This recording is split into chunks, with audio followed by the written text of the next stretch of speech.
experiences since she was a young baby, and in 1994 she began to suspect that these experiences were ET related. Yes. And we're going to go back in time and follow and describe some of those experiences in detail up to 1994, and then we're going to try and get an overview of basically the whole thing of what's been going on in your life.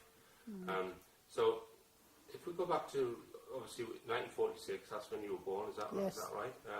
And you described to me some strange things that occurred in your garden when you were a tiny baby. Just explain that to me, Hilary. Yes, well, Mother used to put me out in the garden like any mum, and I would go missing. And she, I could be anything to a quarter or half a mile away from home, and she wouldn't know where on earth I was, and panic and, come out on her bike and search for me. And I'm just, about 2 years old at the time, and she would give me a good smacking and say, "You're a bad girl," going out like this. I said, "I don't know how I got here, Mummy. I don't know." And I used to get all these smackings and telling off. Then it continued on for about 3 years. Then it went till I was about four and a half. Just before I was allowed to go to school, I was playing in the garden with my bicycle, and I was taken with my bike as well. And this really blew her mind, I think, in a way, because she thought, well, how on earth can she get out of this garden that's all, all the... Enclosed. Yeah, everything, the gates bolted, locked, everything, and all round. And so she came down and found me. This time she didn't smack me. She just said, I'm confused, I'm very confused.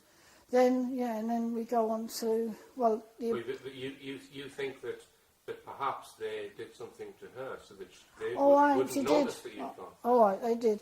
Right from when I was born, when I was a beach baby, and I was under oxygen because I'd nearly died. What they did then, these critters, whatever they are, putting her out. We know it as being put out, and when you're in a crowd, if they want one person, they'll put the lot out and take that one person.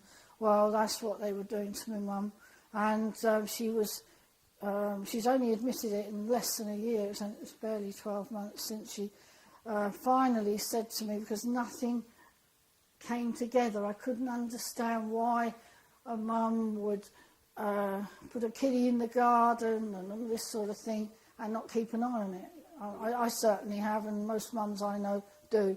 So it was then she said, well, I don't even want to talk about it. But she said, it petrifies me. She said, I was put out from pretty much the day you were born, she said, into this horrible sleep state where I'm crying and screaming to come out of it, and I can't. I can't do a thing about it. And she said it blew my mind and has continued to do so for years and years. So I said, oh, Mum, I had no idea. But you've now finally put that missing link in that I so desperately needed, and I can't thank you enough for having the bravery to just tell me, because nothing made sense till then. Okay. And as a young child, you used to play in the woods with your best friend. Yes, Janet. Strange things happening there. Oh, we had missing time episodes and things like that, and we'd be playing in one part of the woods. Yeah, and then you'd find yourself like near the gates or something else coming through, and having no idea how on earth you got there. You thought to yourself, well, but we were too young, we couldn't connect. It's harder now, even now, isn't it? Anyone generally to connect this thing together. So, we lived through a lot of those. And your friend's name was Janet.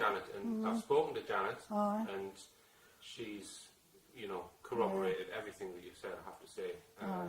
She's a good girl. And she even witnessed something on the horizon which she thinks may have been a Yes, it was. Yeah, the thing was, we were talking at the bottom of the road where we lived on this other housing estate at the time. I think it's the summer holidays. We were just chatting, and it was a lovely sunny day, and then something glinted in my eye, and I thought, what's that? And I looked over, and it's sort of just near here, the trees over the back there, and there was this sort of disc-shaped craft hanging there, and I saw like a door open, and I said to Jan, look, Jan, and she oh yeah, she said, oh, what's that? I said, I don't know, but I suppose when your brain has, they give you amnesic things, you know, then you're really not too sure, but you know you're frightened in a way. Anyway, suddenly it went from, I suppose it's about a mile nearly, it shot forward in the blink of an eye, and it was hanging near the drum laundry, in the sky, much, much bigger, obviously. The hatchway was there, and this figure, which you can say was humanoid.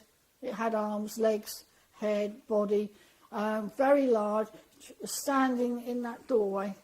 And, well, she looked at me, I looked at her, and, well, we don't know if there was missing time then, because, again, we were just two youngsters, but we were very frightened, and the next thing we knew, we were running up our road. She went into her house, I went into mine, and to be honest, we didn't see each other for quite a while. And was that the time when you described what the aliens or creatures' face looked like? You said to me that it looked like a particular animal. Or was that another time? No, that was the flashback from '94. Okay. That looked like a tortoise.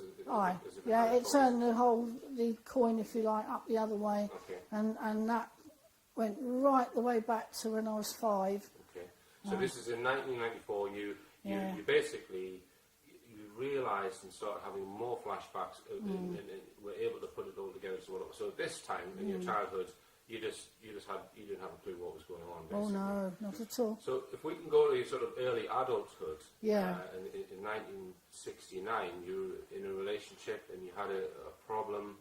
Can you describe that? Yeah, we were coming home from Wales. But can I just say, is it okay to say before that? In this was 1962. We went to see... You would be what, in your early teens or something yes, like that? Okay. Exactly. We went to the youth club at the local school down the road here, and they had the film night once a month, and they had the day the Earth stood still, which I didn't really know anything about, and settled down to watch this film, and Janet wasn't there for some reason. Then all of a sudden you see this saucer zooming in over the town and coming down to land on the park. Then you see this door open like that, and there's that Klaatu, what was his name, standing there. Oh my God, that did it. I burst into tears. I was in a hell of a panic. I had young Martin sitting next to me, this lad, and he put his arm on my shoulder. He said, "It's all right, it's only a film." I said, no, I can't stay. I got up, I rushed out of there. I didn't stop running till I got into my front door. You were reliving your earlier childhood experience? Yeah. Okay. And I went up to bed because my parents wouldn't understand. Yeah. You couldn't say, "I've just seen this or that." I thought, no, go up to bed, have a read, try and chill out a bit before you go to sleep. Oh God, it was frightening. Okay. Yeah. And moving on in time to your... Yes, I was coming home from Wales. We'd had a... 1970? Yeah. 24 years old? 23. 23? Yeah. Okay. Coming down through from Fishguard, we took the night ferry from Ireland, the last night ferry, across to Fishguard. It was about 1:15 when we landed. We had a little Mini with a Mini Cooper engine, so had a little bit of oomph to it. We got down to Haverford West, then we turned east and we carried along the coastal road we went past Carmarthen, went past where Janet lives, and Clethley Way. Then we went, saw Swansea coming up, and then there's no recall after that, nothing whatsoever.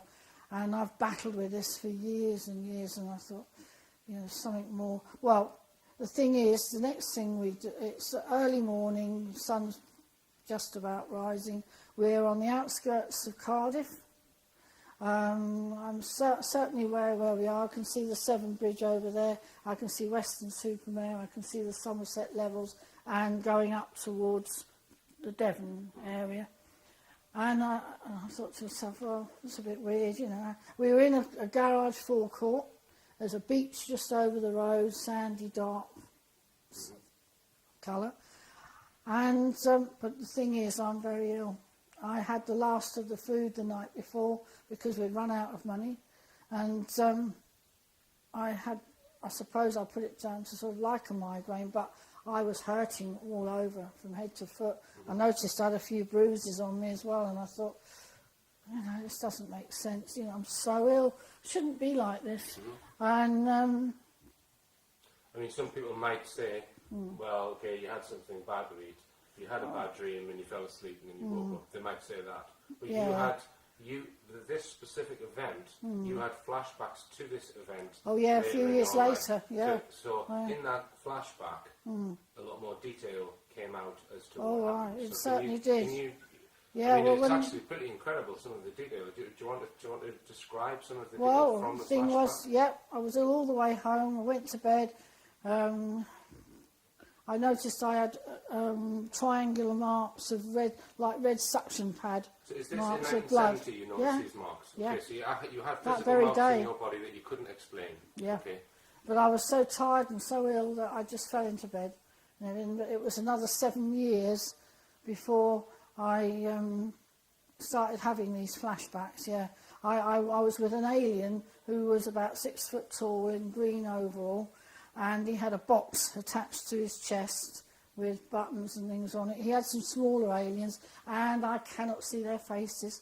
Doesn't matter how I've tried, I can't see their faces.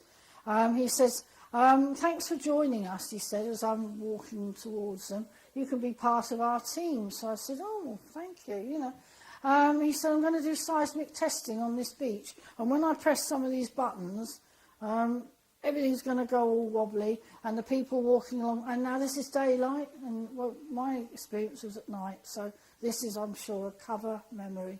The people went all wobbly and everything, and he said they're going to come chasing after us, we've got to run. Well, we run over the beach road. I can see Georgian houses in the terrace. I run past those, then there's garden, terrace of Georgian houses. And you got the next tier, along the road. Mate, for there, he said, run, run, run. And I'm thinking they're behind me, and I'm running like mad. And then we come to an opening, and there's weeds, great big weeds. Nothing been done to this bit of land for ages. There was a path going gently back down in stages to the beach road again.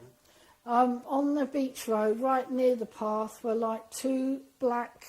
the only thing I can describe is like a KA car thing. Right. There was nothing in those days anywhere near like that. The Beetle was the nearest, but these were smaller. And he said, make for one of those as quickly as you can. So this was the alien telling you Aye. Okay. So there I am, rushing towards the... So you think you've been on a craft, then they'd put you back down on the earth and they were telling you to run away? Is that well, I got in the door, but I wasn't in the door of that thing. Right, okay. I was inside about an 18-foot or more oval type craft. Right, okay. I'm sitting with in a high back chair, a large black table, 4 chairs in fact, 2 here, 2 there, all centrally connected by one pole, as it were, into the base of the craft. I'm looking, and just a few feet away is this white console, which is fashioned, as it were, into the bend of the craft. There's this next green figure sitting on a stool centrally. How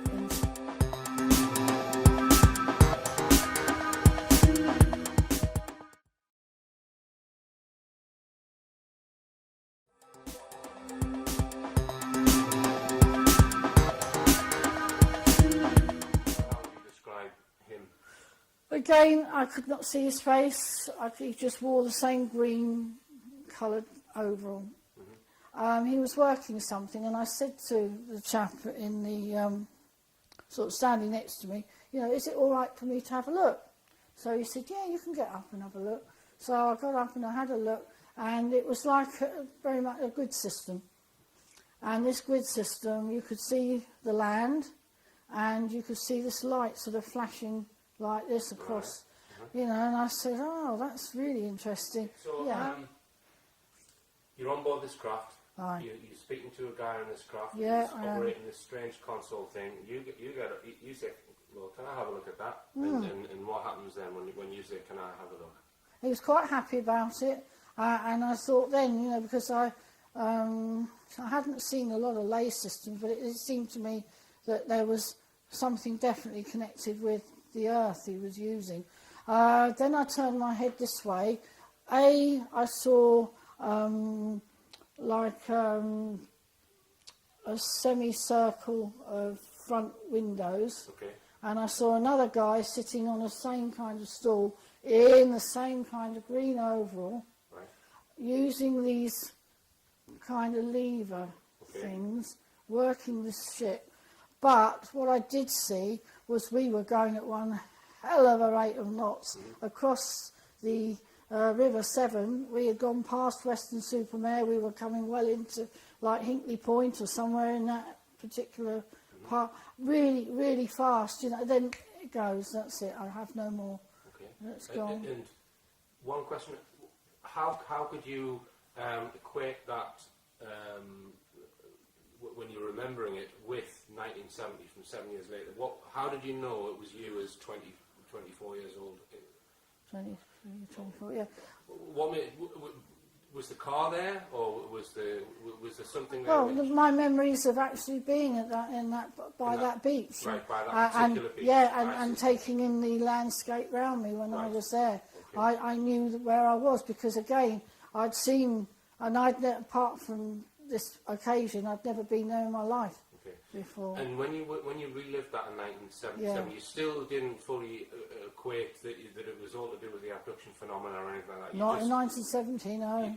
In 77? Oh, no, not fully, no, because I thought maybe I'm just having an amazing dream, you know.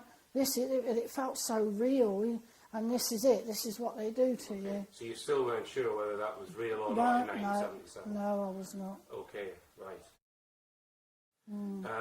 Okay then, in 1977 another fascinating thing happened to you. You were in the forest. And, yes, I was. With your ex-husband. Yes, and our little Tell us daughter. what happened there. Well, we were coming through this little road that runs through the forest, and just having an evening drive in July 77, broad daylight, and all of a sudden we go almost through to the other side when we got all these buses, army buses, backing up, soldiers in combat gear with fully armed guns and everything, all shooting about all over the forest. And this was a forest which was next to a place, we'll not say where it is, where there was a military activity. And a lot of UFO activity took place over there before that and since that.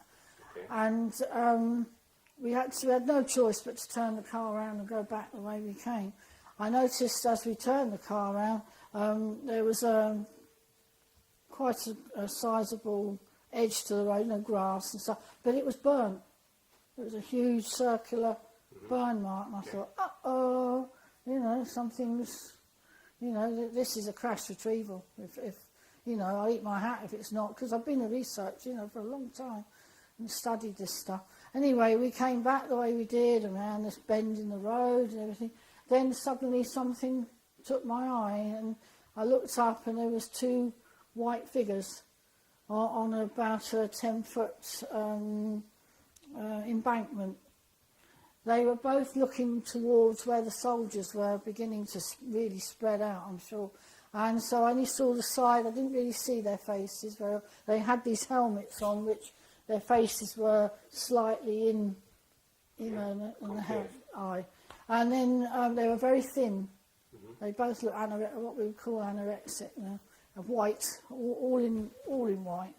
They ran into the clearing where we were driving past and just vanished. Okay. I said to my ex then, I said, "Did you see that? Did you?" He said, "Yeah, I saw them coming down." He said, "Where?" I said, "They've just vanished." I said, "Get the, car out of here." Yeah, you think the military were there because they'd seen something on radar perhaps and were trying to pursue Yes, them? I do, okay. Yeah. Yeah. I think that they were definitely, they were there to either retrieve or capture. You basically come out of the woods, and then after that point in time, you think that they came closer, that you had more memories, more recollection of things that had happened in the past. Yeah, well, the aliens began to... I got this feeling all the way through that even though we'd got home and I wanted to think that we were safe, but I had a feeling that this may have opened up a whole can of worms, if you like. I also, in that time period, was having this dream of the hexagonal craft. Yeah, you had what you described as a premonition. Yes, and a premonition. Can you describe that? Yeah, well, we're in a big stadium and it's coming up that time now. People in the premonition, I was way ahead of time. We were in either the Army Military Stadium here, which the Army are training the Olympiads, or what they call them, here, because they've got good training and stuff. Whether it takes place actually here, I get the feeling it does, but you never know. It may be the Olympic Stadium itself, I'm not sure. But my feeling is it's here. And because I saw a telephone box in the future, like the glass telephone box. I saw camcorders. I saw, the little cameras, all the various things that we've got now that we didn't have. Yeah, we had nothing like that then. Okay. Nothing at all. Do you think you were, maybe it's 2012 that you've... Yeah, yes, I do. And you were seeing in 1977 in yes, the premonition? Yeah. And what I saw was the hexagonal craft. Well, we're all standing, it's like either spring or autumn because of the level of sunlight that's coming over. It's not really very high, a little bit like now. And we're all gathered in this stadium and it's packed to the gills with ufologists, researchers, you name it. We have been invited. It's an invite. And we're all there, and then suddenly someone shouts, "It's coming!" The thing's coming, and everyone looks over towards Aldershot. And this hexagonal craft is quietly moving across the sky, no noise, and hangs above the stadium. And some beams of light come down out of it, and things like that. And there seems to be some kind of interaction between them and us, whatever they are. And then it turns and goes off east.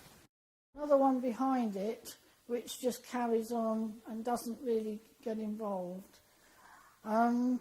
This I drew in my logbook.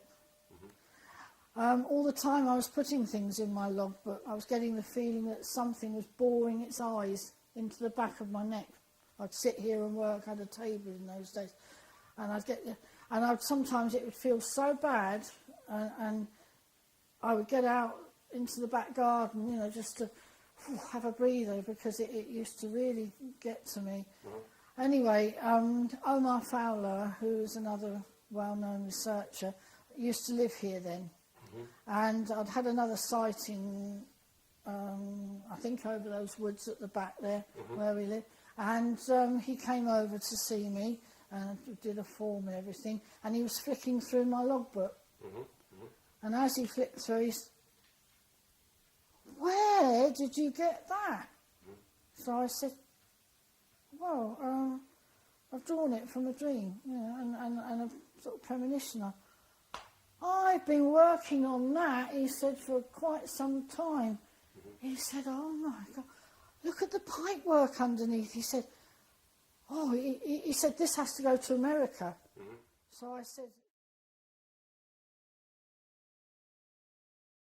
This is the black, Yeah. sinister craft which Oh. you witnessed out of the window, Oh, and then yeah, well, you had a phenomenal experience after. Yeah, You. So yeah. describe it as the craft's coming over. You see. right. Well, I see it coming. You see, I live up high. I've got a very good view of, in fact, all of the area. And I This is saw... in 1977. Sorry to interrupt you. Yeah, Right. Okay. yes. So you- And it was coming across Cove, which is down to the south of me. Then it turned and started coming up here. Can you describe it? It was about 60 foot long. It was about 5-6 feet diameter. It had a white light on the front, a green light on the back.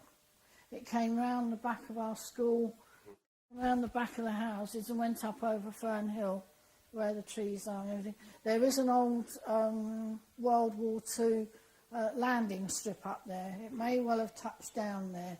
When it came back up, the green light was on the front and the white light was on the back. It came, you know, this shape came down across from over there. Then it turned on its axis like that and lined up with the gardens and went down the gardens and as though it was turning to go back over towards the school. I was hanging half out the landing window with binoculars. So it's a black cylindrical craft. Would you say? Yes. It's got a dark colour. It's totally black, it's totally silent, Okay. and very, very spooky. You know, I thought, what the... And you were trying to observe this from your Yeah, window. oh, so, aye. And what so, happened then? well, as it seemed to turn at the bottom of the road, I thought it was going to come across the school again, and you know, I just couldn't work out. I thought, well, I'm going to get down those stairs, out into the garden. So I shot out into the garden, waited for it and waited. Nothing happened. It didn't take very long, but all of a sudden I lost all my strength. I fell to the ground in a heap. I felt very, very sick. My head was spinning. Oh, I really felt, I can't describe it. I just felt so ill. I didn't know how, I don't know how I got over the doorstep. Somehow I did. I came in, I took my leg and just kicked the door till it closed, and I went up on all fours upstairs, and all I could do was make for the bed, and I just somehow threw myself onto that bed. I lay there fully clothed all night, no recall whatsoever of the night or anything, till I came to in the morning, and then I thought, oh crumbs, you know, I'd better pop to the bathroom. As I went to the bathroom, got a mirror like you do, and all of a sudden I noticed I was burnt all down this side of my face and all down here, little pimples in it and everything, and red hot. And I thought, oh my God, you know. Then I thought, oh my God, yeah, I've heard and read about radiation sickness, and oh, you know, I thought. 1979. You were going to pick up your daughter from school, and you had a very strange experience then. Yeah, everything went silent, totally silent, and there was nobody in the street, no cars, no life whatsoever, no birds, no anything, and it was home time, as I would have calculated it, and I couldn't understand, you know. Then I got this feeling anyway. I've heard of this situation happening sometimes with, and I thought, oh God, something's going to happen, you know.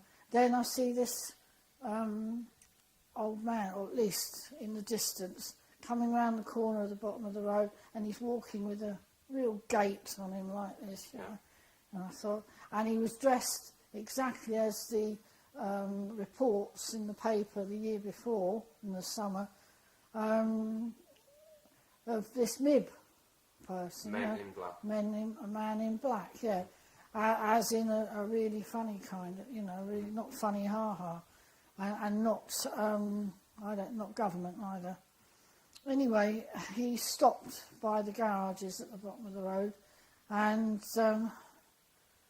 I started to sort of panic, you know. I thought, what am I going to do, what am I going to do? And then I thought, no, he understands telepathy. I'm going to use that. And I said to him, I know you can hear me. And I said, I wish you no harm. I don't want to harm you or anything. I hope you don't wish me any harm. I know that you're a spaceman, and I respect that. Okay? Can you describe his face? What made you think he was a spaceman? Because he had no pupils in his eyes. He just had very, very pale blue eyes. The whites of the eyes are very, very white. The skin for a man in his 50s or something had no lines whatsoever. It was like baby's skin, pink, well, pink, sort of palish actually. The hair was chiselled to there, if he had ears, that is, down to there, very, very white. I mean, it costs a lot of money to have a wig like that, blonde. Trilby hat, very dark grey, almost black. A muffler up to there, a black coat, and he had trousers that and boots all together. They sort of went into each other. I could never work that one out. And oh yeah, big gauntlets, big black gauntlets on his hands. So the only thing you saw was his face. Nothing else.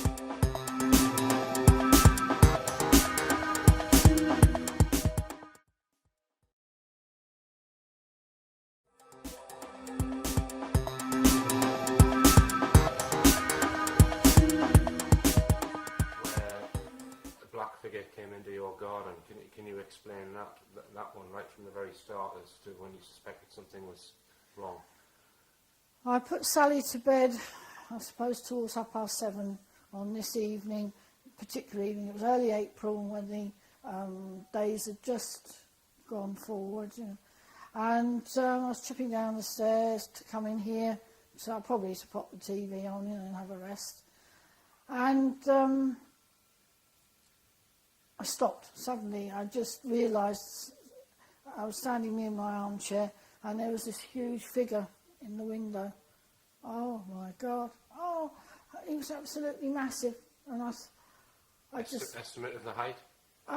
Towards 7 foot. Okay, so higher than the actual top of the window. Right. And the helmet as well, and big visor on it.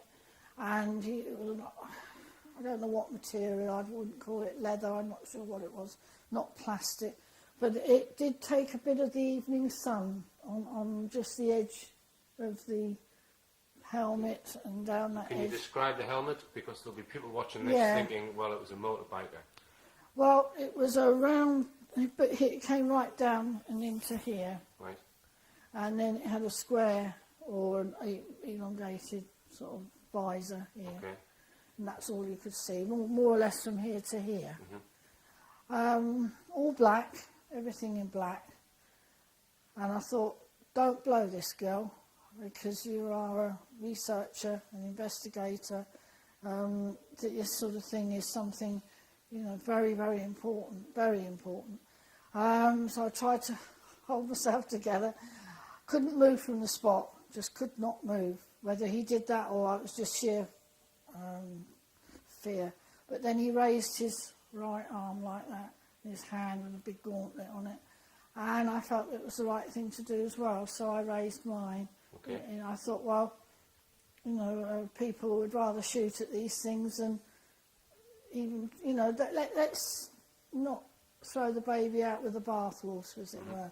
So I bravely did that, and then I'm not sure quite how long he stood there, because he was right up against the window. He suddenly, in a blink of an eye, I've got a wall at the back there, about 5 feet. He just there, like that. He was there at the wall, blink of an eye. And then he was on the steps here. And when he stood on the steps, there's still the shed out there and the greenhouse. He covered that with his body and sheer size. And you couldn't see it, and I was still standing there. Just massive, and suddenly he was gone. And you believe that there was a hospital some miles away that had been visited by perhaps this same creature, shall we say? Absolutely. Can you explain a little bit of that? Well, it's High Herlands Hospital in Liphook. They had been buzzed by a craft for about 4 months with multicoloured lights on it. So then suddenly this craft landed near the apple orchard down in the grounds. When the nurses phoned, it was now July, and about 9:45 it was, and it wasn't even then quite dark. I mean, it's still fairly light. And but they were in one hell of a state. They were, you know, because they were just absolutely, they couldn't get it out. Well, they wanted to say they were so shocked. So they said, we have managed to get away from the hospital into a car and down into the village, and we're phoning from a phone box. You know, it's the nearest thing we can do.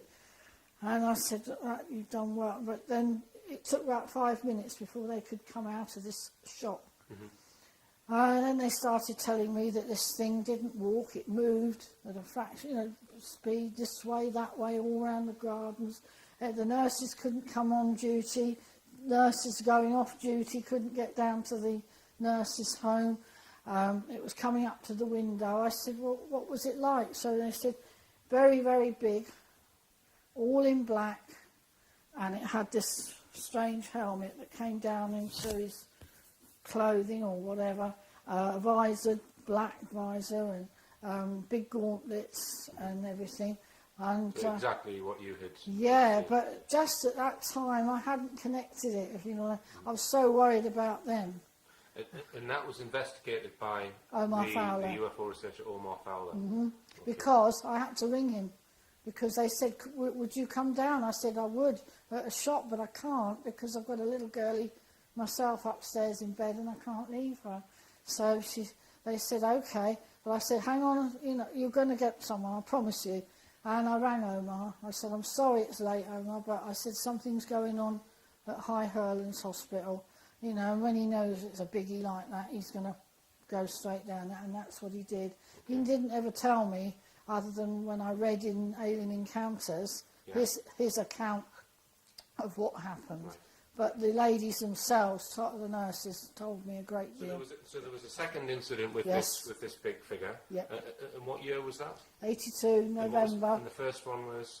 1980, early April. Anything significant about the second visit? Yes, it was. I was busy making a meal in the kitchen, and I left my friend Beverly in here with Sally. Sal was laying out on the floor watching the TV. She was putting on records on the radiogram when suddenly thud, thud, thud on the window. So she stepped back like that, shocked him. You know, this thing didn't expect to see. He was doing it to Sally, you see. Anyway, she said, he was massive, Hill. He went right up to the window, on top of the window. I could see from the light, you know, and his massive big hand with a gauntlet thumping like that at Sally. So I said, oh, Lord. She said, he's probably a biker, he said. She said, probably a biker. Get the police, please, Hill, because you're here on your own with Sally. I knew she was very upset. So I rang the police, and I thought it would be a good idea anyway. So they said they would keep an eye on the house. I rang my ex, because we were parted then, and he said he would come and stay for a couple of nights on the settee and just keep an eye. Because I said, it's just Sal and I here on our own. We're very vulnerable. And everything, it never came back, I think, after that. It was... Okay. And from the late 1970s through the 1980s and 90s, you had visitations, what you call bedroom visitors. Yes. Can you explain how these visitors came into the bedroom and typically what would happen, or what's your recollection of that? The recollection is that suddenly there would be a portal, a light, a circle, or roughly circle, you know, a portal would appear in the adjoining house, you know, wall. Then a stubby, about 5 foot figure with a cowl over it, so never ever saw its face, would sort of shuffle in and stand at the left-hand side of this portal. That's as me looking at it this way on. Then that would usher in the greys. They were little 3'6" type. They'd sometimes scuttle around Sally's side of the bed because they slept in the same bed together, because, you know, I needed to care for her sometimes at night as well. And then they would all definitely come up to my side. They would sometimes poke you all the way you know, as they were coming up the bed, poke, poke, poke. Then they want to hold your gaze. And these big, they had the almond eyes. And once that's held, there's no going back. They've got you. And after a while, I began to think, I've got to somehow not look at them. I'm going to have to fight this, and I don't know how I'm going to do it. And it would come right in and really close, and I would keep my eyes closed, and I thought, no, I am not going to do it. But one way or another, they got their own way, and they took us. And, you know, I think we just, because they're interdimensional, I think interdimensionally, they just took us, and the next thing you know, you're in their environment on board a spaceship or whatever this thing is that they take you on. Obviously, it's something like that. And then you're put through all sorts of different things, laying on the table with beams of light flashing up and down you, and medical procedures being done, and all sorts of stuff. Because I lived throughout the 70s, the 80s, and into the 90s with a weeping navel, where they would regularly go in with one of those. I mean, you know now what you know because you've studied. And also I was lactating. And there'd be no reason for this other than I was feeding their babies, or the hybrids, or the eggs they were taking and making into babies, and saying, right, now you come back and you feed them, you hold them, and this sort of thing. So do you have a scar where this needle will have been put in your Well, it's navel? Well, I don't know, because it goes right in my got a deep navel. Right. Therefore, it's not one of these open type ones. So it would go down and in through, you know. Okay. And we've seen the scoop marks on your arms. We'll film those later. But if you can just describe them verbally, the scoop marks, they're obviously on your forearms. I can see them. You're sitting here, I can see them. I mean, you've got at least 9 or 10 on the side of this arm here. I can see. Yeah. You've got a very large scoop mark in the centre of your right forearm. Right. And these are coming here. These are not that old, but they're going brown now, going funny. Yeah. Which is what they do. So when they first appeared, what colour would they be then? They're just sort of light skin colour, really. Okay. You just, it's like a medical procedure where they've scooped with some kind of tool thing. And you can clearly see that these marks are indented, so they do look like something's been removed. Yes, absolutely. Yeah, but it's genetics, I'm sure. I'm absolutely sure that they're taking samples of you. And are they just on your arms then, or anywhere else? I've got a raised one here, which goes the other way, but there's no. I don't know how. One day it was just there, a nasty red. And you mentioned one on your leg that was one. Was that? That's been there all my life. Right, so that was very early on. So it was, what sort of probably age? like when I was 5. They mark you see, when you're tiny. And that film that you see in America, that woman walking down the road, what they call it, and she's in her nightdress and it's pouring with rain, taken or whatever it is, and then she sees those fried eggs cooking and she's making her kiddies breakfast the next day, and the egg has become the eyes of the big.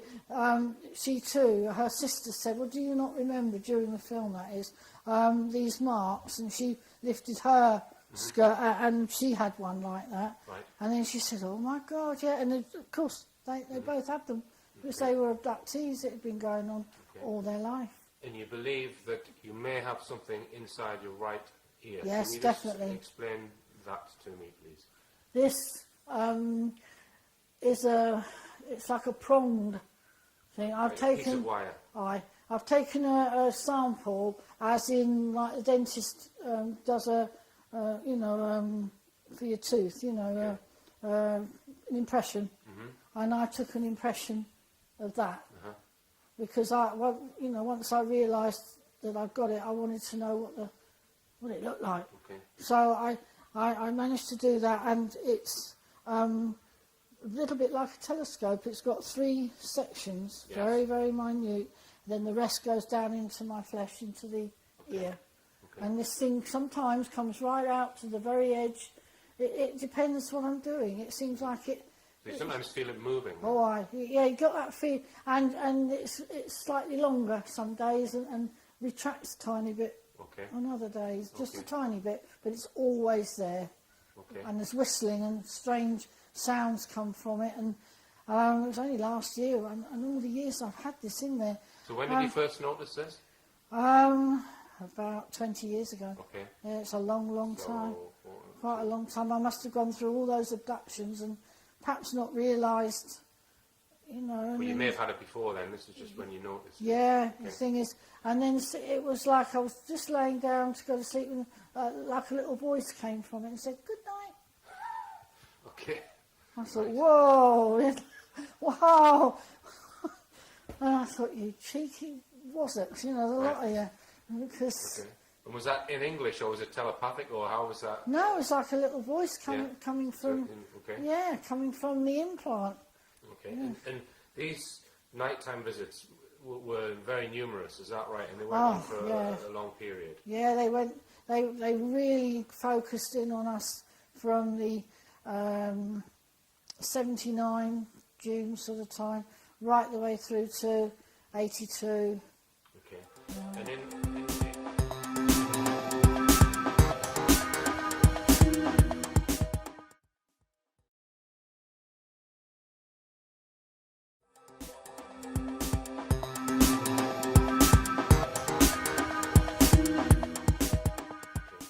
in 82, you had an extremely bad experience Yes. with regards to these visitations. Yeah, I got up one morning and found that not only was I feeling very, very ill, but I couldn't walk. And I thought, oh my God, you know, I'm perfectly all right the night before. You know, what's the matter with me? And I was swollen and a hell of a lot of pain. So I thought I must ring the doctor, you know, I'm really worried. I hadn't connected it with the abduction at the time. Rang the doctor and I said, there's something wrong with me, Doc, can I come in, you know, sort of make an appointment. Yes, yeah. So later in the day I went to see her. Barely, you know, a hell of a job to walk.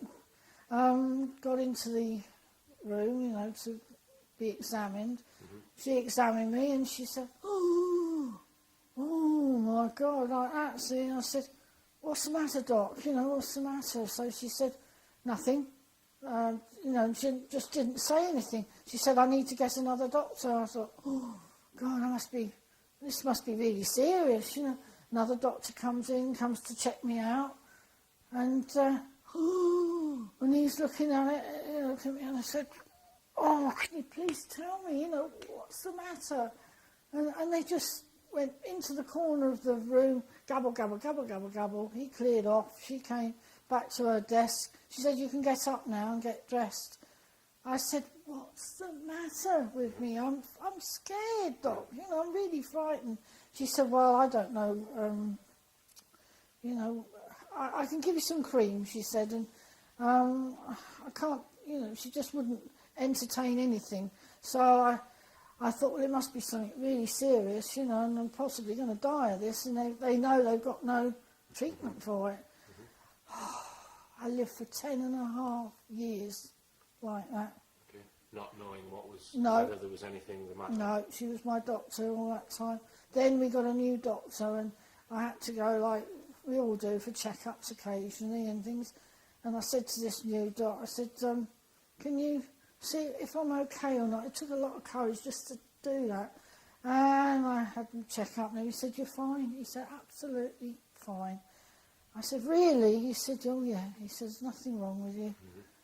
I got back in the car. I think I only went about half a mile. As soon as I got to a lay-by, I pulled over in the car and I just sobbed my heart out. Okay. And till I got rid of, you know, all this tension. I am going to live. I am all right. But what on earth did they do to me? And staying with that, in 1969, when you were only 23 years old, Yeah. you miscarried. Yes, I did. And tell us a little bit about that. Well, I had time on my own while my ex was going to wait for the doctor to come, because we lived in a block of flats with his mother. Well, I had to, because I was ill. You know, they said I had to have bed rest. But they held out pretty high hopes that I would, once I'd got over this difficult time, you know, I'd be okay and I'd carry to a full time. But no, it was early Christmas Eve, early in the morning next day, and as in 1, 2 o'clock in the morning. A locum doctor was coming out, so Robert was out there waiting. I managed to deliver, or at least I think I did. Everything came away, and I don't remember anything other than now, looking back, I could have been taken or intervention. There was enough time for that, because when the doctor took away everything,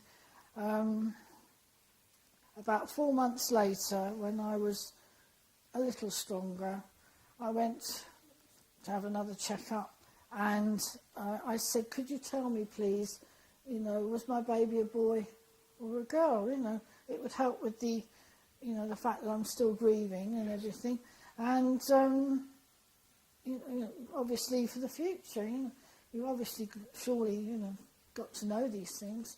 Or if they said, well, you're no good, you can't carry, you don't get yourself in that situation. She just flipped through some papers, and then she said, well, she said, I said... She couldn't tell you, no, because possibly no, there wasn't the baby there? No baby, no. She said, well, I've got no record, she said, of it. Okay. I said, you what? No. She said, there's no... You know, I thought, well, that makes it even more suspicious now. Much more. Okay, well, that's, I mean, a very traumatic experience. Very. Yeah, because others, my sister-in-law had a baby the day, pretty much all within the 2 days she was due one, and she had hers, and I couldn't bear to see her or anything. I stayed away in Mumfold, where I used to live, and until I was strong enough to cope with it, because I honestly couldn't cope with it. It was awful. Okay. Okay then, Hilary, well, can we talk about the 1994 incident Aye. now? Okay, and Yeah. 1994 really was the year when you kind of put a few different facts together of your past and began to think this whole thing could be down to an alien abduction scenario. Oh, yes, absolutely. And in 1994, you had something else happen to you. So Yeah. can you describe that? I had a crisis abduction, an absolute crisis. Again, I went to bed quite normally the night before. When I woke the next day, I felt absolutely awful, really ill. I climbed out of bed, went to the bathroom, going to have a wash, try to get myself together, and I noticed this massive bruise on my right forearm, black, with distended veins in it and everything. Oh, it hurts, you know. I thought, how on earth did I get this? And then I thought, no, there's more to this. There's really more to this. All day I struggled to cope and look after Sally and cook a meal, and I had a meeting to go to at 6, or to leave the house at 6. I didn't want to do it. I didn't think I could do it, but there was nobody else, so I had to do it. I went upstairs to get changed. It was just getting chilly that time of year. I went into my wardrobe, and I got a lovely cream sweater which I bought in the spring, the year before, that year.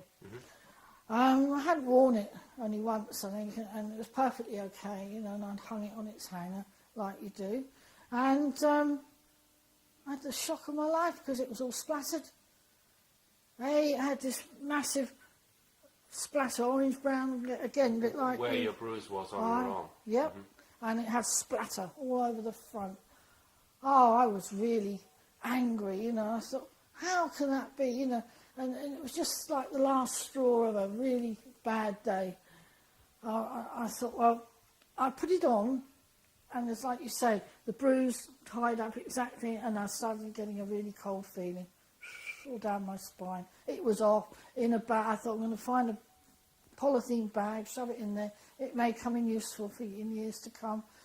Folded it, put it in the back of the wardrobe, put something else on, obviously. And then when I got back and I was going to bed, I started getting these flashbacks. And one flashback after another, after another, after another. Flashbacks from that night, from 1994, or from well, from all that had been happening to me throughout the whole year, Right. all the years. over the years. I knew for instance, in an instant, I knew that the abduction from Wales was real. I knew that the hexagonal craft and whatever interaction with that was real.